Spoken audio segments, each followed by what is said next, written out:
Hey guys, ArcliteTank here, and I am going to be casting a game that is on patch 1.2. This is on the public test region, which basically this allows players to test the new patch before they release it onto all servers and monopolize all the servers to that patch so that players can see how it works, get used to it, and tell Blizzard if there's any major problems with it. So there is a new thing that they put into replays, which I see they put commentators into consideration when adding this. Ready, set, and there goes the timeline. Now I don't have to put a Photoshop banner over it in After Effects. So it looks like we're seeing a game between bangoojangee and Kokujin. So Kokujin is going to be our red Terran in the 6 o'clock, and at the 12 o'clock is going to be bangoojangee. And what we are doing right now is there's a general chat thing they put into 1.2 where players can all join a single chat room and basically set up games. And what they do is they make a separate chat room called King of the Hill, and what it allows them to do is set up 1v1s and invite a ton of spectators and get two really high level players. And bangoojangee is what they call the King of the Hill. He's basically the best player that plays in the chat room, and he's a really good player. This is the first time I watched him play, and this game is just absolute carnage. And Kokujin is also an amazing player, a Terran player. I hadn't heard much about him until they watched him play, and this guy is definitely master level, which master is the new ladder they added above diamond. And now we're seeing bangoojangee reaching 15 supplies, so this is definitely decision time. He should be going for probably a hatchery down here if he's going to do a 15-16 hatch, but it looks like he's actually going to go for a 16 pool. So this will allow him to get a lot of early income. It'll allow him to bring in a lot of minerals, and it'll allow him to throw up an extractor and either go roach or speedling, which what we're seeing right now is players set completely across from each other, and it looks like they're just about to scout each other right now. And this will say something about the rush distance, and what the rush distance basically determines is what bangoojangee is going to do, because roaches are slow and early speedlings are very bad with a rush distance like this. But he did go late lings, so it looks like we're going to see a pretty good build coming for him, setting up for this match. And another important thing to point out is that in 1.2, this bottom ramp wall, it doesn't work as well because you cannot block it off with just a barracks and a supply depot like you could in the older patches. And a lot of times what these players do is they'll wall this off across here, put a bunker here, and then that'll attach right to their command center so that you have a perfect wall here so that you can really defend against Zergling Rush very well. And it looks like we're going to see Kokujin heading around here, and it looks like he may be putting a bunker down, but bangoojangee is going to follow him. He is going to scout that, and he is going to go for his hatchery. So it looks like we're going to see an economic lead for bangoojangee, and not seeing anything in the way of economics from Kokujin. It looks like he's just stuck on that one barracks, and it looks like he's producing a Reaper. So Reapers, it's been a while since I've seen them. I have seen them used in bunker play, which it looks like he's probably going to do that, but I have not seen them used to do the open harass. Speedlings counter them, and they are a lot later. So the first Reaper is out. He's heading across the map, and the first Marauder is also on the way, and it looks like he is putting a bunker here. And let's take a look at bangoojangee's view. Bangoojangee is going to see that. He's going to send quite a few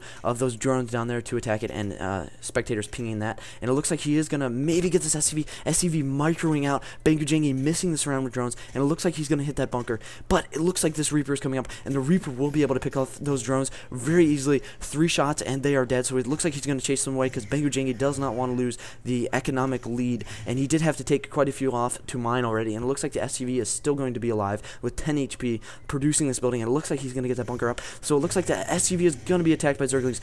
Very crucial pick there by bangoojangee, and that Reaper now inside of the bunker firing out those grenades, which grenades are what they use against structures, and they are incredibly effective. And it looks like he's going to be able to take this down if bangoojangee does not do anything about this, and he's got a Marauder now, so it looks like this could possibly be GG for bangoojangee.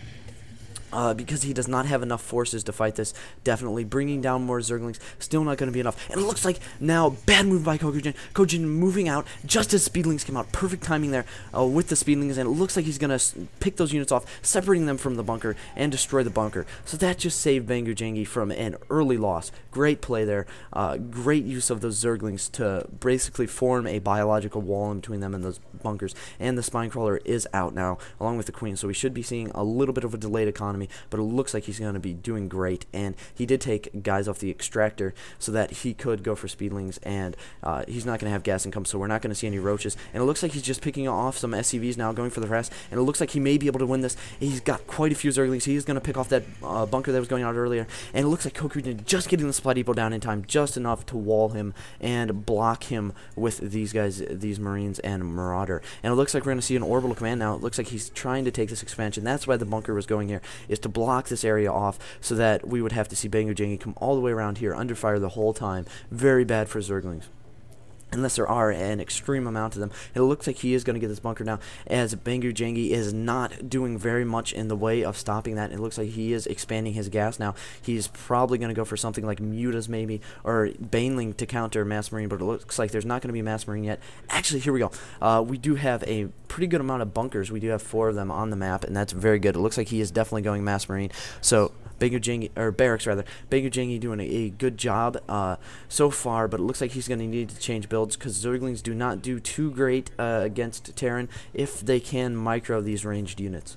And it looks like we're also seeing another expansion for bangoojangee in the top left. So this is going to be his 3rd base comparatively to Kokujin's 2. So that will do a great job for his economy. And it looks like he's also going for high yield. So it looks like he's going to use these zerglings beautifully to basically suppress his opponent, keep his opponent inside the base at a very low cost, allowing him to use those excess minerals to expand. And with these expansions, he's going to have amazing mineral income. And also, once he gets queens on them, he is going to be able to produce units very quickly out of those. And it looks like he's pulling ahead with harvesters also at 47 to 27. Bangoojangee taking a huge economic lead right here. But it looks like since he is only on 2 base at the moment, he is going to have no considerable income boost. And it looks like mules are going to outweigh that. But once he gets this 3rd and 4th bases up running, he will be able to pull ahead a great amount. And it looks like we're going to see Kokujin moving out now, which this is absolutely what Kokujin needs to do. But he needs to be mindful of the zerglings. He needs to make sure that he doesn't get himself surrounded. He needs to make sure that he's backing himself up to walls so that they can't get all the way around him, and keeping his units in one big ball.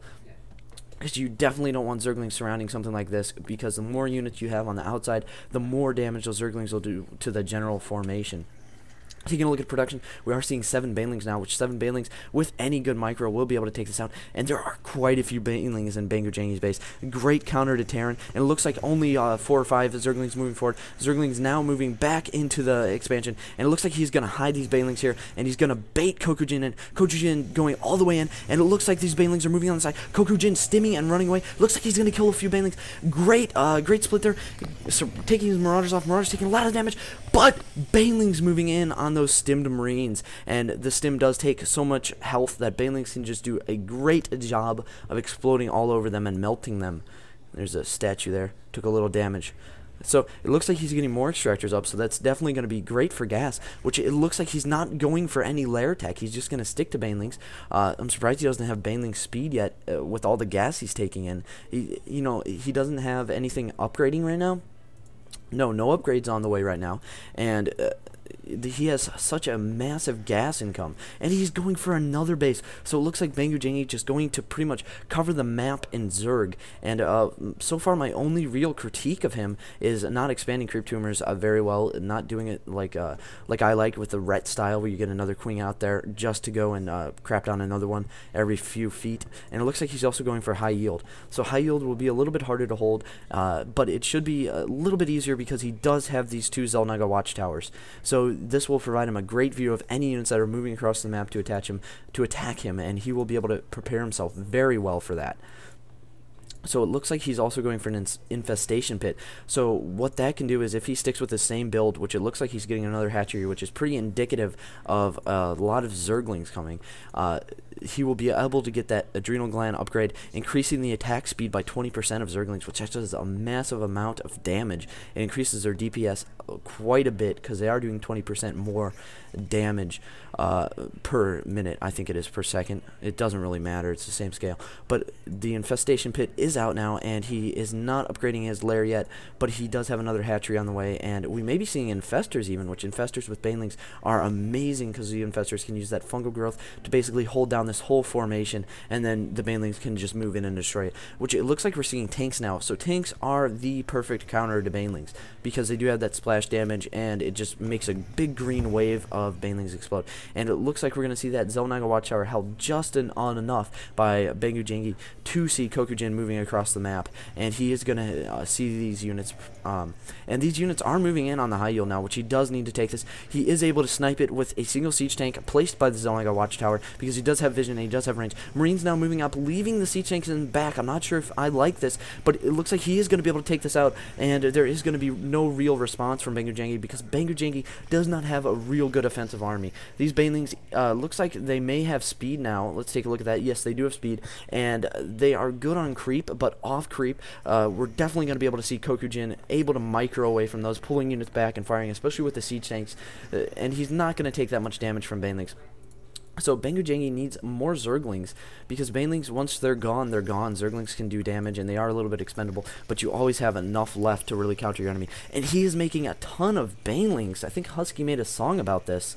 There's so many banelings on the map right now. This is going to be a crazy engagement, which it looks like we're going to see Kokujin moving, siege tanks sieging now, and it looks like drones are going to head in. Not very good trying to send him this expansion, which I'm not sure that Kokujin sees that. Kokujin just wanting to get this expansion. Lots of banelings moving in now. Banelings on speed. Baneling coming off the creep, getting hit by siege tanks, but there are just so many of them. They're just sweeping all the siege tanks, 2 siege tanks down here, anticipating the banelings, able to do a great job of suppressing banelings, and it looks like Kokujin is going to be left with 2 siege tanks, more marines moving up, which if he can supplement this with more units, which it looks like he's not going to, he could make a considerable push. More banelings now moving in, and these banelings will be able to mop up siege tanks, especially on the creep, which siege tanks are moving forward now, and they will be able to maybe do some economic damage, but it looks like he's trying to micro these guys too much, and he's putting them in the line of fire and withdrawing them and getting them hit. And it looks like we're going to see another queen popping out of this base, and it looks like the Terran is definitely going to be able to take this out. And now we're seeing bangoojangee taking more and more and more expansions, and a drop heading out now for Kokujin. There's just so much going on right now, and it looks like these siege tanks are going to be surrounded and killed by Zerglings. This game has got a ton going on. This is amazing play. I'm definitely going to commentate more of these guys. And it looks like this drop is going to see these 2 expansions. He's going to see this one, and he's going to see this one right here. And it looks like he may be going for a drop here at the 3 o'clock, which, yes, a few Marines coming out, and it looks like he's moving and dropping at the same time. And we're going to see bangoojangee moving out now with banelings and Zerglings. Zerglings taking the lead a little bit, and we do see Kokujin moving his tanks around and supplementing this force pretty well. And it looks like he may be going at a strike for any one of these peripheral satellite bases, or maybe the main. But it looks like this drop is going to be enough to distract bangoojangee, and he is going to get all but 1 Marine out of that base. As bangoojangee does have really no considerable anti-air. He's got queens, but that's about it. And it looks like some douche is just going to spam the whole map. But it looks like now we're going to see Kokujin moving in, killing a queen, killing a few workers, and it looks like bangoojangee is going to withdraw all those workers. Bangoojangee now has, what is this, 6 Mutalisks on the field now. And I'm not sure if they're going to do any good. Mass Marine is a great counter to Mutalisks, especially when used in offensive states. He needs to get these guys inside of Kokujin's base and back there doing some economic damage. And it looks like he's going to have such a great economy. He's going to go for Ultralisks, which he is not getting this Chitlin upgrade. And it looks like we're going to see Ultras coming onto the field, 3 of them pretty soon, about half done now. And it looks like Zergling's now moving forward. Zergling's doing a great counter against the tanks as the Marine support has already fallen back. And he's not going for these bases. These are pretty much targets of opportunity, but he is not falling in on them. And now we're seeing bangoojangee going for Broodling also, or Broodlord. And Broodlords are amazing against tank. They can fire those units down, those little Broodlings, and they do a ton of damage against Marines too, because they do have that range where they can stay out of the Marines' attack range. And the Ultralists under them can do a great job of supplementing them and keeping the Marines back away from attacking them. So it looks like taking a look at the economy tab, the income is just amazing for bangoojangee, but what we're seeing here is Kokujin did go for this 3rd base just up now, and he is doing an amazing job of keeping up with the mules as long as he has them on the field, which he does not now. And now we're seeing that huge gap with almost, or more than double gas coming in for Kokujin, and minerals are a lot higher for bangoojangee. Or double gas coming in for bangoojangee. And it looks like Kokujin now moving, trying to take this base out, which he absolutely needs to take these out. Spine crawlers just melting, and he has the tanks in back with no Marine support. Zerglings could come around the backside and destroy a lot of these tanks, which it looks like he's going to move the Zerglings back, anticipating that move. And he's also got a drop now. This could cause some damage And it looks like we're going to see bangoojangee moving around, not going to fall for the drop ploy again. And it looks like he's going to kind of sacrifice these 2 bases just to keep his domination of this whole half of the map right here. And he's also going for both high yields, which he definitely won't be able to hold this. Kokujin's playing a little bit too well to allow him to hold that. And this one is questionable. He may be able to hold that. We saw Kokujin do that great job of using the tanks. But it looks like there is a drop inside of bangoojangie's base now. And Kokujin going for the evolution chamber. That tells me this is most likely a distraction, but we're not seeing any other movement except for this drop right here, which it looks like he's going for an expansion. So the expansion needs to be taken out, and so does the main, but he's just attacking pretty much useless building. Stim coming off the Marines now, and it looks like he's just letting them do whatever they want. And it looks like we're going to see bangoojangee splitting his forces and sending Zerglings to both. It looks like it's going to be enough to pick off both the Marines, but actually it looks like Marines with support doing a little bit better than I anticipated, but Zerglings still able to pick them off. And it looks like we're seeing a lot of tanks, which is just very tank heavy. I'm not sure if this is going to be able to do that good against melee units like Zerglings and Ultralisks. And taking a look at APM, it looks like they're about even. We do see a higher average APM for bangoojangee, but they are both very high-level players. You can tell by their APM. And it looks like we're going to see a lot of units moving around. We're going to see a mix of banelings, ultralisks, and zerglings. Let's take a look at units tab. There are 7 ultralisks on the field, comparatively to 15 tanks and 69 marines. So 69 marines, even without the upgrades, are amazing at throwing out a ton of damage. Which it looks like we're actually going to see one upgrades for Terran infantry and none for tank. And it looks like he's going to pick off a few Marines here. And upgrades for Zerground are abounding. 2-2 for Ultralisk and Zerglings. And Ultralisk Zergling moving in now. It looks like they're going to take a lot of damage from these tanks back here. And great job of moving the Marines forward, but not moving them back. Maybe he didn't see those banelings under that mask of a massive amount of Zerg units. And it looks like these Zerg units are just going to pretty much steamroll this Terran. So what we could be seeing now is maybe Banshees. Banshees are pretty cool. And it looks like we did have a little bit of lag there, but one of the spectators was booted. Now, taking a look over here at the 3 o'clock, we're seeing Kokujin making a base, but he is making it a little bit over here so that it cannot be scouted by bangoojangee's extractors. And it looks like another drop trying to escape, but unfortunately those Marines are going to go down with the ship. And despite my anticipation, or my prediction, he is going to be able to hold this for a little bit, but not long enough to really get anything good out of it, as Kokujin is going to move in here and take this out as the creep was coming down the ramp. You could definitely see that. So it looks like he's getting ready to take his 4th base, and taking a look at income again, we're seeing Harvesters a lot higher for bangoojangee, and Harvesters is really the measure, not so much the bases, and he does have a great advantage in Harvesters at 25.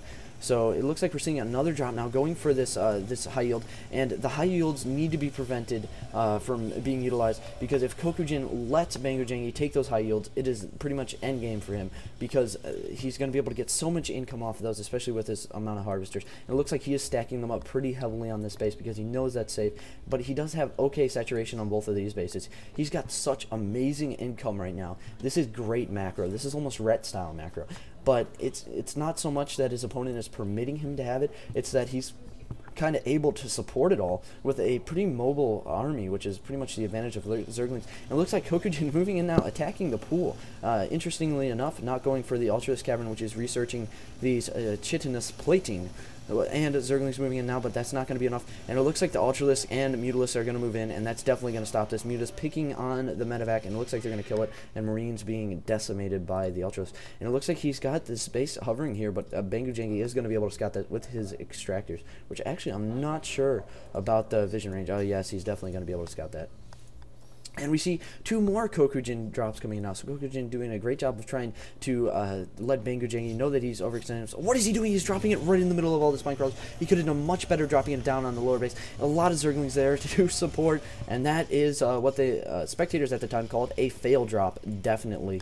He lost a lot there, somehow managing to preserve the 2 medevacs. And it looks like we're going to see this base going down now for Kokujin. Kokujin now putting up turrets to defend against any meter harass, which is very good. And he's not taking out these extractors, which I don't like that, because he's letting bangoojangee know he has that. And it looks like bangoojangee is going to move in with a Mutalist before that turret can go down. Looks like the turret's going to be up just in time, but not enough really to defend against these 5 Mutalists. And it looks like we're seeing a lot of Zerglings moving in, and along with a few Ultras. And it looks like it's going to be Planetary Fortress. This Planetary Fortress will be able to pick off the Zerglings and do a lot of damage to these Ultras. Actually, no, not a lot of damage to these Ultras, because they are such massive units, and they have that 4 upgrades on their armor with the plating. And it looks like now we're going to see a huge push by bangoojangee, but not well played, because it looks like he may have rallied these, which I doubt that judging by his play, but they just went into a wall of tanks, and I think he thought they would do a little bit better because of his upgrades with his armor are so incredible, and there are no upgrades on attack on tanks, which we see Terran players do that a lot. They just forget to upgrade their tanks, and then when the time comes that they have to really put out that massive damage against upgraded units, it's just non-existent, and that is a lot of the times what loses them the games, because those upgrades are just so cheap, and they benefit so much. They do a lot more damage to the enemy than they do to your wallet. And it looks like we're going to see another fail drop right into a bunch of banelings and spine crawlers. And it looks like he's going to now kind of get it and move down here, and he may be able to do a little bit of damage, but lots of queens there to attack him. And it looks like his medevacs are healing pretty well, but the banelings there, and he is going to have to leave. Oh my god. That is a ton of banelings. This is going to be so much splash.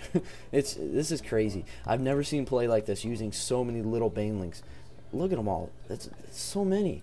Alright, now we're going to see Kokujin moving and taking out this expansion yet again, trying to take it. He needs to take this for his macro game. And it looks like we're going to see a ton of Ultralisk kind of waddling right into this unsieged tank army. And unsieged tanks not doing as well as they would if they were sieged. And it looks like we're going to see bangoojangee split his Ultralisk, heading to these Terran units, which are ground units and are upgraded, so they're going to throw out a lot higher damage than the tanks. And it looks like he did successfully manage to pick off those Ultralisks and stop that push. And it looks like he may secure this base while also cutting off bangoojangees, and he will be able to kill that if he just goes up that ramp and takes a look. Which looks like we're going to see Broodlords, which Broodlords are a great way to attack units like this, and he needs to draw them out here so that he cannot use the cliffs to utilize the ground units' immobility to get those kills on him. And he is drawing him back, and it looks like he could go for the kill against these guys, but he's not going to for some reason, and he is going to flood out an orbital command.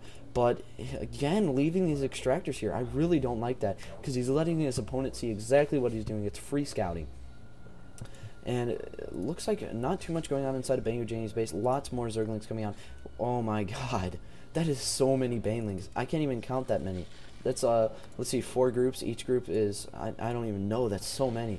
Alright, so taking a look now, there's another drop before I can even finish the math. Here comes these guys, and lots of Marauders in this drop. A change for Marines doing great against the ground units, and the Zerglings with their upgrades, though, just able to completely surround. And these are what I call Uberlings. They are completely upgraded, and these are just incredibly powerful units.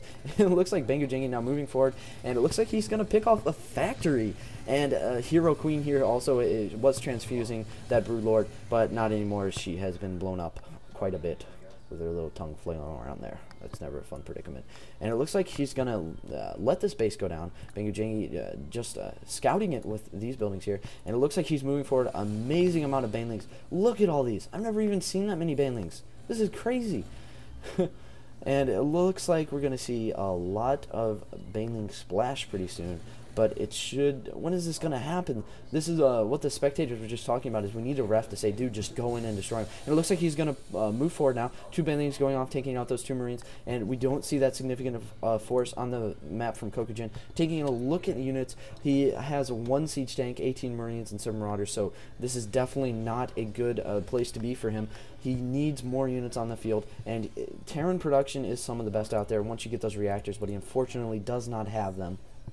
So he is not going to be able to supplement Marines, which he does have Vikings now, and he is going to go after Bangoojangee's supply. So Bangoojangee is very close to supply capping himself, and if he can prevent him from even getting that supply cap, that can help in the slightest bit even, because once you block your opponent from getting supply up, that's 20 more Zerglings you keep off the field, or 20 more Banelings in this game. And it looks like he's going to move his siege tank up here onto the zone. I gotta watch out, and he is going to get a few kills. And it looks like we're going to see Bangoojangee moving out now with all these Banelings. It looks like he's just going to fly right by the tank. Who cares if he gets like 5 of them blown up? And Bangoojangee even warning his opponent. And it looks like he's very cocky. He's going to head right into the tank, and it looks like he's just going to go straight into these units. He's not even stopping them and allowing them to attack. And there's the stop command. It looks like he's just going to do a great amount of damage, and the Banelings just rushing in, and he doesn't really have a concern for how many he loses. And Kokujin could lift these buildings But it looks like we're going to see the banelings just going for units, which that's great play, because once these guys are gone, they are gone, and he does have so much gas and so much minerals that he'll be able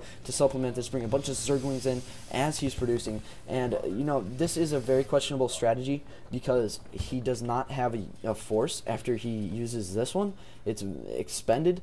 But what we're going to see him do is a lot of damage with these guys, and he is bringing in a few more banelings, and he's going to be able to suppress pretty much all ground units. If these reactors weren't here, banshees could help, and it looks like he's going to just move in and take out all the SCVs.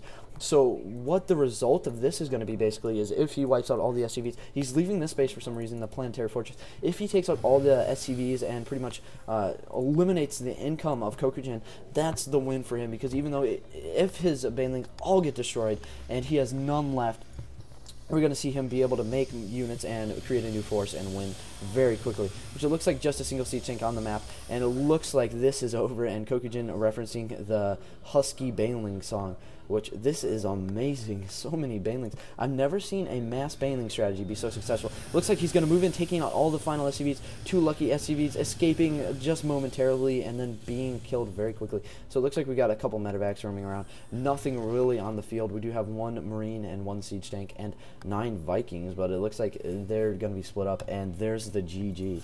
So that was a very unique game, a lot of carnage, a lot going on. And I would, before you guys leave, I would like to ask your opinion on doing a picture-in-picture type thing where, like, up in the top corner or something, I'll have one of the players' views. Just tell me what you think about that. So thank you for watching, and please subscribe.